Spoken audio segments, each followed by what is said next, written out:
अस्सलाम वालेकुम नाजरीन, उम्मीद है आप लोग खैरियत से होंगे। नाजरीन, लबनान के बारे में जो कल मैंने आपको बताया था, आज उससे मिलता जुलता रद्द-ए-अमल भी आ गया है। और क्या कि ईरान ने अमेरिका के साथ पैगामात का तबादला रोक दिया है। और वजह क्या बयान की है? लबनान में बढ़ती हुई जारहियत। आपको बताया था कि जो इलाका इसराइल ने अपने कब्ज़े में लिया है, जिस जगह पे एक किला वाक़ है जो कि दिफाई लिहाज से बहुत अहमियत का हामिल है, वो इलाका हिजबुल्लाह के कंट्रोल में था। और हिजबुल्लाह ईरान की प्रॉक्सी तस्वर की जाती है। और ये कोई ऐसी कोई ढकी छुपी बात नहीं है, ये कोई चैम गोइयाँ नहीं होती। ईरान इसके बारे में बड़ी उसकी डिक्लेयर्ड पॉलिसी है। ये उनको अपना असासा तस्वर करते हैं, जिस तरह हम किसी टाइम तालिबान को अपना असासा तस्वर करते थे, इसी तरह। और उनके जो असासे हैं उसमें हुसीज़ हैं, जो यमन के हुसीज़। इसी तरह कोई इराक़ में भी कोई मलेशिया है, वो भी उनके साथ मिला हुआ था। कुछ सीरिया में तो जो रजीम था वो उनके साथ, उनकी अच्छे मुरासम थे बड़े, एक स्ट्रेटजिक लेवल पर भी। लेकिन वो बाद में जब बशारुल असद की का रजीम चेंज हुआ, तो जो नई गवर्नमेंट आई उसके बाद ईरान के उनके साथ तो कोई ऐसे ताल्लुकात हैं नहीं। ईरान अमेरिका के मामलात ऐसे ही लगेगा, ऐसे ही लग रहा है कि जैसे ना जंग है और ना सुलह। ऐसी ही ऐसा मुझे फ्यूचर नज़र आ रहा है। और उसकी एक और एविडेंस मैं आपको दे देता हूँ, जो कि इस टाइम गज़ा की सूरत हाल है। गज़ा में भी यही है कि नो वार नो पीस, वो वाला स्टेटस चल रहा है। हालांकि 6 माह पहले जब ये बोर्ड ऑफ पीस बन रहा था, तो ऐसे लग रहा था कि जैसे दुनिया बदल रही है। अगरचे हमें उस बोर्ड पर भी इतराज़ था। मैं उस टाइम भी लोगों को कहता था कि भाई, जो ट्रंप का अटेंशन स्पैन है वो कोई इतना ज़्यादा होता नहीं है।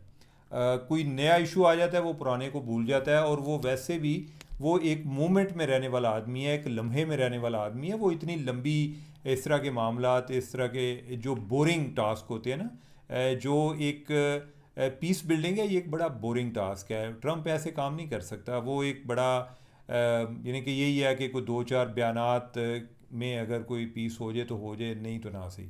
ये वाली सूरत हाल है। और वो भी वो चाहता है कि उसकी टर्म्स पर हो।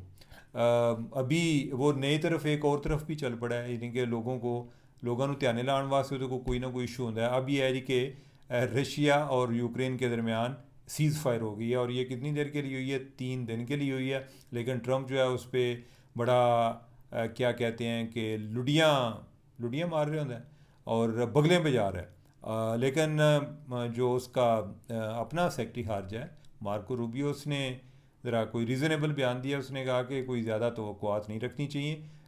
इसमें अमेरिका, यूक्रेन और रशिया के मामलात उनके दरमियान सालसी कराने में उसकी जो एफ़र्ट्स थी वो कोई ज़्यादा कोई कामयाब नहीं हो सकी। हम किधर हैं, यानी कि हम किसके बेचारे हैं कि हमारी को बात मान लेगा। अमेरिका जो कि यूक्रेन और रशिया के दरमियान कराना चाह रहा है, वो भी नहीं हो रहा। तो जिनकी लड़ाइयाँ होती हैं ना, वो तब ही सुलह करते हैं जिधर उनको कोई फ़ायदा होता है, या जब वो कोई लड़ने की पोजीशन में नहीं रहते। जब तक उनमें कोई दमखम होता है, लोग लड़ते हैं। आप अपनी गली मोहल्ले की लड़ाइयाँ देख लें, कोई बच्चे ਜਿਹੜੇ ने एक दूजे ਦੇ हत्थी पै जाते, वो नज़र नहीं छड़ते जिन्ना चिर वो पूरी तरह हफ ना जान, यानी कि उन्होंने साह ना चढ़िया हो। और कोई उस टाइम वो पहले वो आते ने पिछाड़ जो मैं छड़दा नहीं जो। और फिर बाद में वो इधर उधर देखते भी हैं कि कोई और लोग हैं, वो करीब आए, किसी ने आँख भी मार देने, यार उन छड़ा भी दो।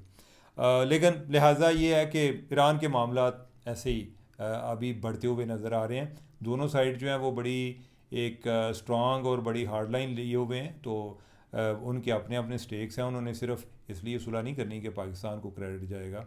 तो खैर जो भी होगा हम आपको रिपोर्ट करते रहेंगे। और आज एक और ख़बर आई, और ये अमरीकी ज़राए से आए। अमरीकी फॉक्स टीवी है, जो कि इस टाइम सदर ट्रंप के बहुत करीब तस्वर किया जाता है। उनकी तरफ से आया जी कि ईरानी सदर ने उसको कहा गया है कि वो रिज़ाइन कर दे। और साथ ये भी कोई तासर है कि जैसे ईरानी सदर ने कहा है कि मैं रिज़ाइन कर देता हूँ, क्योंकि मेरी तो इतने टगे की वैल्यू नहीं है, यानी कि इधर मुज़ाकरात हो रहे हैं, मेरा किसी को पता ही नहीं है। मैं कहने को सदर हूँ, लेकिन जो हमारा स्पीकर है पार्लियामेंट का, वो जाके मुज़ाकरात कर रहा होता है, या हमारा वज़ीर खारजा गया होता है। मैं तो इसी तरह जिमें कोई रिटायर जो आदमी तुसा रखे है दरम्यान। तो लेकिन यह है कि इसकी एक तरदीद आई है, और ईरान की पासदारान इनकलाब ने इस बात की तरदीद की है कि ईरानी सदर को इस हवाले से कुछ भी नहीं कहा गया। मतलब शायद ये भी हो सकता है कि अगर वो जाना चाहें तो हमें इतराज़ नहीं है, लेकिन हमने कहा नहीं है कि वो कोई रिज़ाइन करें। तो उन्होंने अभी तो इस बात की इस ख़बर की जो कि अमरीकी ज़राए से आई थी उसकी तरदीद की है। नाज़रीन, एक और चीज़ आज ना, एक तो बड़े अहम टॉपिक हैं, तो कहने को तो हर टॉपिक बड़ा अहम होता है। पंजाब के हवाले से हम आए दिन तरक्याती कामों के बारे में सुनते हैं। तासुर ये भी है कि पंजाब जो है बड़ा खुशहाल है, पंजाब बड़ा अमीर है, पंजाब का बजट सरप्लस में होता है। लेकिन आज एक ख़बर आई है और बड़ी एक हैरान कुन है, बड़ी एक इंकशाफात से भरपूर है। और वो ख़बर ये आई है कि पंजाब का जो पंजाब क्या कहते हैं, यानी कि पंजाब के सिर ते जेड़ा कर्जा है ना इस टाइम, वो 1691 अरब है। यानी कि बहुत क्वाइट एन अमाउंट, 1691 अरब। और ये ज़्यादातर इसमें जो अंदरूनी और बैरूनी कर्ज़े दोनों शामिल हैं। अंदरूनी कर्ज़े ज़्यादातर ये जो लोकल बैंक से लेते हैं, बैरूनी कर्ज़े ये कोई बाहर के बैंकों से ले रहे होते हैं, मसलन एशियन डेवलपमेंट बैंक से कर्ज़ा लिया हुआ है या कई चाइनीज़ बैंक से लिए हैं। चाइना के जो ज़्यादातर प्रोजेक्ट्स होते हैं वो इसी तरह होते हैं कि आप उधर से लोन लेते हैं, फिर एक चाइना की कंपनी को इंगेज करते हैं, वो उस लोन के बदले आपको इधर कोई मेट्रो या कैट्रो कोई इस तरह की चीज़ बना देती है और फिर आप बाद में पे करते हैं। लेकिन इसमें जो एक पॉजिटिव डेवलपमेंट है वो ये है कि पिछले एक साल में 66 अरब कर्ज़ा कम हुआ है। अगरचे कर्ज़े का हजम देखें जो कि 1691 अरब, यानी कि 66 अरब कम होना, उतारा जाना कोई बहुत बड़ी अमाउंट नहीं है। लेकिन एनीवे यानी कि अगर इस सेंस में देखें कि चलें कोई थोड़ा बहुत कम हुआ है तो वो हुआ है। अब गवर्नमेंट से पूछें वो कहेंगे जी कि सिर्फ असें नहीं करते ले सड़ तो पहला ले सन, उन्होंने भी लोगों ले सन, असा भी ले ने। तो अनफॉर्चुनेटली ये बस आपस में ब्लेम गेम चलती रहती है। अब यह है कि इसके नतीजे में अगर सिर्फ डेवलपमेंट काम होते हैं तो ये भी कोई नेक शगुन नहीं है। नेक शगुन इस सेंस में नहीं है कि डेवलपमेंट काम के साथ साथ कुछ ऐसा होना चाहिए कि जिससे जॉब्स क्रिएट हों, जिससे इकनॉमिक एक्टिविटी जनरेट हो, जिससे ओवरऑल पैसा मनी जनरेट हो, ताकि आपको लगे जो यानी जो लोग इकानमी को समझते हैं वो कहते हैं कि कर्ज़ा लेना या कर्ज़ा चढ़ा होना ये कोई इतनी बड़ी बात नहीं है। और बाय द वे इस लिहाज से अगर देखें तो शायद दुनिया का सबसे ज़्यादा मकरूज़ मुल्क इस टाइम अमेरिका है। जापान पर बहुत ज़्यादा कर्ज़े हैं, लेकिन बात यह है कि आप उसके बदले में वो कर्ज़ा लेके आपने क्या किया। ये ऐसे ही है कि जैसे मैं कर्ज़ा लेके अपना घर बना लूँ तो मैं कहूँ कि चलो जी, यानी कि मेरा यानी कि ना हूँ एक सिर कजन जो कोई तो जगह होगी ना मेरे पास। एक तो उसको देखने का ये तरीका है। दूसरा ये है कि आप उसको देखते हैं कि इससे क्या जनरेट हो रहा है, क्या मुझे कोई, ये ऐसे ही ना एक इन्वेस्टमेंट किया तो इन्वेस्टमेंट का कोई फ़ायदा होना चाहिए, क्या मुझे इससे कोई पैसा आ रहा है। अगर नहीं आ रहा तो इसी तरह के जैसे पैसा मैंने किसी जगह पे एक टोया खोद के तो वो पैसे जेडे ना मैं यानी कि रख दिते ने चाटी दे विच और तू बंद कर देता है कि जब कभी ज़रूरत पड़ेगी तो मैं निकाल लूँगा। उस टाइम तक हो सकता है पैसे गल चुके हों। तो एक जो अगर कर्ज़ा लेने से ज़्यादा जो एक कंसर्निंग बात है वो ये है कि आपका वो कर्ज़ा किधर चल रहा है। ये तो नहीं कि आप जो है कर्ज़ा ले के बस ये कढ़ाइयाँ उड़ा रहे हो, रोटियाँ खा रहे हो और बाद पता चले कि कर्ज़ा देने वास्ते थोड़े को आपने कोई ऐसे ज़राए पैदा ही नहीं किए कि जिधर से आपने कर्ज़ा वापस करना है। तो लिहाजा ये चीज़ जो है ये बड़ी काबिल गौर है। ये हमारे जवाद साहब हैं लाहौर से, जियो के रिपोर्टर, दी न्यूज़ के लिए भी काम करते हैं, उन्होंने ये ख़बर दी है। अब बातें हैं दो ख़बरें और बड़ी इम्पॉर्टेंट अलीमा खान के हवाले से। अलीमा खान का एक बयान आया है जो कि एक बड़ा तरदीदी बयान है। वो कह रही हैं कि किसी फार्मर आर्मी चीफ़ की इमरान खान के साथ मुलाकात नहीं हुई। वजह क्या थी कि ये बातें फैलाई जा रही थी और ये बदस्तूर फैलाई जाती हैं और ज़्यादातर पीटीआई के अपने हलकों से फैलाई जाती हैं, जिससे एक तासुर ये दिया जाता है कि इस्टेब्लिशमेंट जो है ना वो नक्को नक हुई है और वो इमरान के गोडे गिटे पकड़न वास्ते तैयार ने और वो चाह रहे हैं यार साढ़े नाल सुलह कर ले, यार तू क्यों नाराज़ है। इमरान खान वो एक पासे जाते हैं, इमरान खान दूजे पासे मुँह कर लेंदा है, उधर जाते हैं इमरान खान इधर मुँह कर लेंदा है। ठीक है, तो एक तासुर ये है। उससे जो उनका एक वर्कर है वो भी बड़ा एक मोटिवेटेड रहता है कि ठीक है, यानी कि खान ने किसी टाइम सुलह कर ही लेनी है ना। तो लिहाजा इसका मतलब है कि जो है ना क्या कहते हैं कि असर के टाइम रोज़ा नहीं तोड़ना चाहिए। तो लिहाजा हमारी मंजिल एक सामने नज़र आ रही है तो हमें एक उस पर कारबंद रहना चाहिए, उस सफ़र पर ही जाना चाहिए आगे, हमें कोई इधर उधर अपनी लाइन चेंज नहीं करनी चाहिए।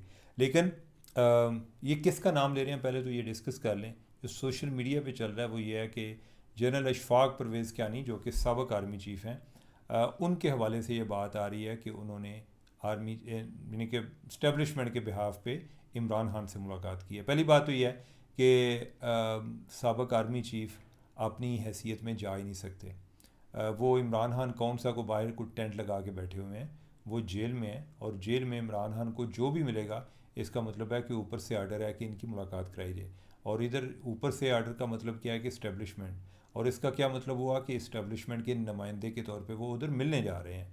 उन्होंने ये तो नहीं कहना कि यार इमरान खान बड़ी देर हो गई तेन देखा नहीं सी तो मैं उन्होंने तरला किया यार मैंने एक बार वेख लैन दो, पता नहीं ज़िंदगी मौत का कोई पता नहीं।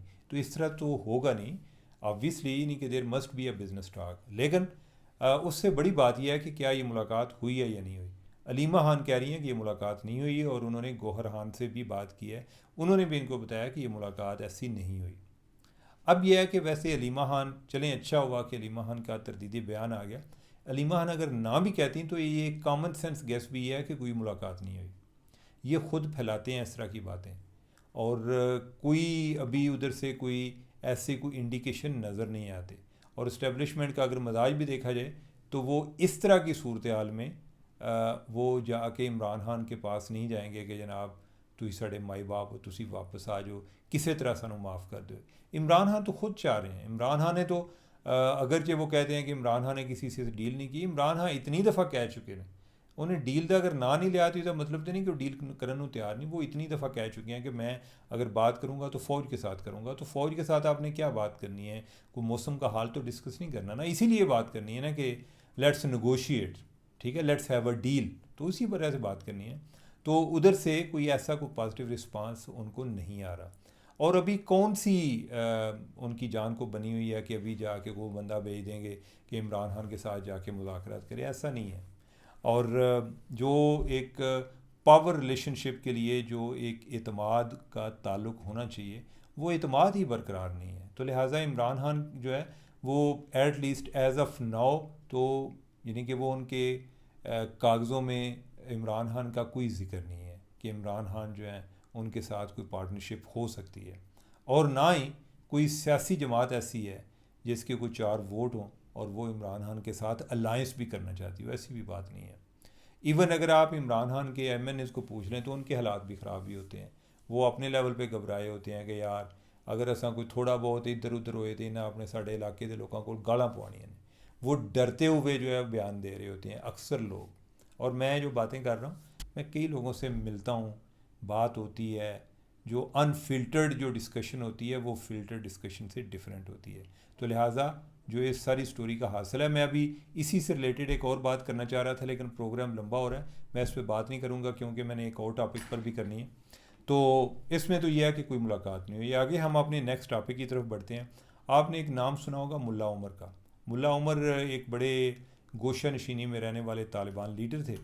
बहुत सारे लोग जो हैं वो उनको, अगर जब वो ज़िंदा थे, अब तो वो फौत हो गए, वो शायद उनको पहचान भी ना पाते कि ये मुल्ला उमर है। कोई पुरानी उनकी जवानी के ज़माने की कोई तस्वीर, कोई किसी जगह को ग्रुप फ़ोटो थी, किसी ने पता नहीं किसने तस्वीर ले ली, उधर से वो निकाल के तो उनकी तस्वीर दिखाते। उन्होंने कभी तस्वीर भी अपनी की किसी के सामने वो आए नहीं है। बहुत बड़े रिक्लूसिव किस्म के थे, तन्हाई पसंद, बहुत कम लोगों को मिलते थे। उनको फ़ौत हुए भी अभी काफ़ी साल गुजर चुके हैं। ये जो दोहा कार्ड हुआ इससे पहले ही उनकी डेथ हो चुकी थी। लेकिन सवाल ये है कि उनकी डेथ के बारे में बहुत से लोगों को बहुत देर बाद पता चला कि वो उनकी क्या डेथ के टाइम क्या सूरत हाल थी, वो उस टाइम किधर थे। अभी जो रिपोर्ट्स आई हैं वो बड़ी एक दिलचस्प हैं, बड़ी जो क्या कहते हैं इंकशाफात से भरपूर हैं। और ये जो इस हवाले से हमें पता चला है या मेरे तक ये रिपोर्ट पहुंची है या कि बाकी दुनिया तक पहुंची है, वो हमारे एक बड़े प्यारे दोस्त हैं तौसीफ़ अहमद खान। वो अनकही व्लॉग भी करते हैं, मैं आपको पहले भी बताता हूँ, अच्छा व्लॉग करते हैं। उन्होंने ये स्टोरी ब्रेक की है और सिर्फ स्टोरी ब्रेक नहीं की, उनके पास वो तस्वीर भी थी। कैसा यानी कि जो एक आज तक आपने एक तस्वीर देखी है, उसके बाद अगर आपने दूसरी तस्वीर देखनी हो या देखी हो, तो वो देखेंगे अगर आप, तो वो है जो तौसीफ़ अहमद खान जो है उन्होंने अपने विलाग में, कल के विलाग में उसका ज़िक्र किया था। मुल्ला उमर की वो तस्वीर शेयर की थी। अब यह है कि वो जो, मैं अभी कोई ऐसा अपने प्रोग्राम में शामिल नहीं कर रहा, लेकिन आपको थंबनेल पर नज़र आ जाएगी। और अगर आपने मज़ीद आप मुतजस्सिस हों तो जो कल का विलाग है वो आप देख लें तौसीफ़ अहमद खान का, उसमें भी आपको वो तस्वीर और ज़्यादा वाज़े होगी। अब सवाल यह है कि वो तस्वीर किधर ली गई, किसने ली? वो तस्वीर मुल्ला उमर के इस दुनिया से रहलत फरमाने से कोई चंद दिन पहले की तस्वीर है, और तस्वीर से ऐसे अंदाज़ा होता है कि वो किसी व्हील चेयर पे बैठे हुए हैं, और वो एक हॉस्पिटल में है। मुल्ला उमर जो हैं वो आखिरी दिनों में वो कोई उनको कोई ज़हनी मसाइल पैदा हो गए थे, जैसे होता है ना कि कोई ज़हनी तौर पे ठीक ना रहना, ये वाली कंडीशन थी। और जो बंदा इस तरह की जिसने ज़िंदगी गुजारी हो उसके साथ कोई मेंटल हेल्थ के इश्यूज़ बन जाते हैं। इवन जो लोग जंग में नहीं होते उनके साथ भी मेंटल हेल्थ के इश्यूज़ बन जाते हैं। और मेंटल हेल्थ जो है ना, ये एक ऐसा एक बीमारी है जो मेंटल डिजीज़ होती हैं कि जिसको हम रिकग्नाइज़ नहीं करते। हार्ट अटैक, गुर्दा फेल, ये वो सारी चीज़ें जिनको हम मान लेते हैं। मेंटल हेल्थ के रिलेटेड किसी के इश्यूज़ हों तो वो लोग अभी तक ये स्टिग्मा समझा जाता है, इस पर बात करना भी वो समझता है कि जैसे किसी को गाली दी है, लेकिन ये एक बीमारी है जो कि हो सकती है। मुल्ला उमर भी उस बीमारी का शिकार थे। उन्हें आखिरी दिनों में कोई मसला बना हुआ था, और इससे जो बड़ा इंकशाफ है वो ये है कि उनकी जो ट्रीटमेंट हो रही थी वो पाकिस्तान के एक हॉस्पिटल में हो रही थी। वो जो उनकी तस्वीर है वो पाकिस्तान के एक हॉस्पिटल की तस्वीर है। और जो बकौल यानी कि जो तौसीफ़ अहमद खान है उनके साथ जिसने तस्वीर शेयर की, उस बंदे ने तस्वीर शेयर की कि जिसने वो तस्वीर ली थी। मतलब ये है कि वो मुल्ला उमर के साथी थे। और ये उन्होंने नहीं बताया कि वो किधर से थे, लेकिन जो मेरा अंदाज़ा है वो पाकिस्तानी थे। और हॉस्पिटल के हवाले से भी उन्होंने ज़िक्र नहीं किया कि कौन सा हॉस्पिटल है, तो लिहाजा मैं भी अभी उससे बात नहीं करता। लेकिन यह है कि कोई फ़ौजी हॉस्पिटल नहीं था, CMH नहीं था, कोई सिविलियन हॉस्पिटल था, प्राइवेट हॉस्पिटल था। तो आखिरी दिन मुल्ला उमर के उधर गुज़रे, और किधर गुज़रे, पाकिस्तान में गुज़रे। और ये बताना ये, और इस तनाज़र में भी बड़ा अहम है कि ओवरऑल तालिबान का जो रवैया देखें और एहसान फरामोशी देखें, उनके जो बानी लीडर हैं, उनके जो रूहानी लीडर हैं, उनके अपने आखिरी अय्याम भी पाकिस्तान में गुज़रे हैं। बल्कि उनके जो उससे पहले, जो उसके बाद मुल्ला उमर के बाद के जो लीडर थे, मुझे अचानक उनका नाम भूल गया है, जो कि ड्रोन स्ट्राइक में जो मारे गए थे, वो भी पाकिस्तान में उनकी डेथ हुई थी, ठीक है, जिनसे कोई एक पासपोर्ट भी निकला था। तो मुल्ला उमर जो हैं वो भी, उनका आखिरी दिन जो है वो पाकिस्तान में गुज़रे। तो नाज़रीन, प्रोग्राम की तवालत को मैं चाहता हूँ कि मज़ीद ये ज़ोर ना पकड़े, तूल ना पकड़े, लिहाजा मैं प्रोग्राम को इधर ख़त्म करता हूँ। बाकी बातें जो आज रह गई हैं वो हम कल कर लेंगे। मुझे दें इजाज़त। अल्लाह हाफ़िज़।